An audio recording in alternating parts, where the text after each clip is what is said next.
In today's video, I'm going to teach you how to invite a user to your Constant Contact account. Whether you're bringing on a teammate to design campaigns, a manager to review reports, or a consultant to help with deliverability, adding them the right way keeps your data secure and your workflow smooth. First, log in to Constant Contact using an account that has permission to manage users. If you don't see user options later on, that usually means you're signed in with a role that can't add people. So you'll need the account owner or an administrator to follow these steps. As a best practice, never share your own login details. Inviting users keeps activity auditable and makes it easy to adjust or remove access later without disrupting your account.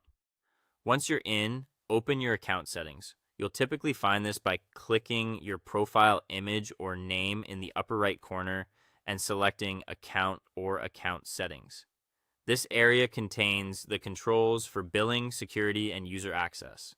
Next, navigate to the section for users, roles, or account access.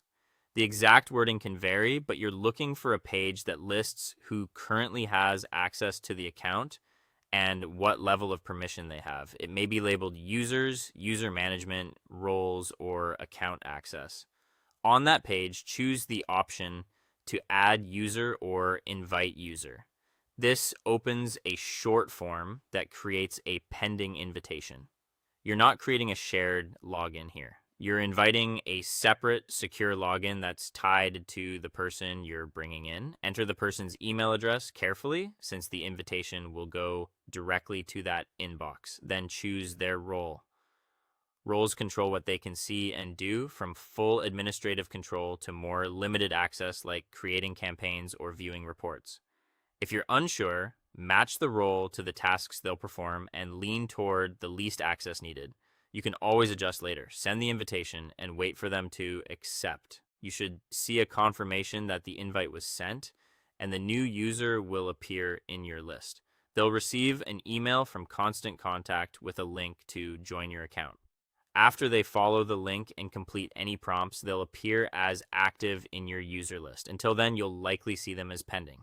If they don't receive the email within a few minutes, ask them to check spam or promotions folders and verify that you entered the correct address. It also helps to let them know you've sent the invite so they can act quickly. And that's it. You've securely invited a new user to your Constant Contact account, set the right permissions, and kept your team moving efficiently.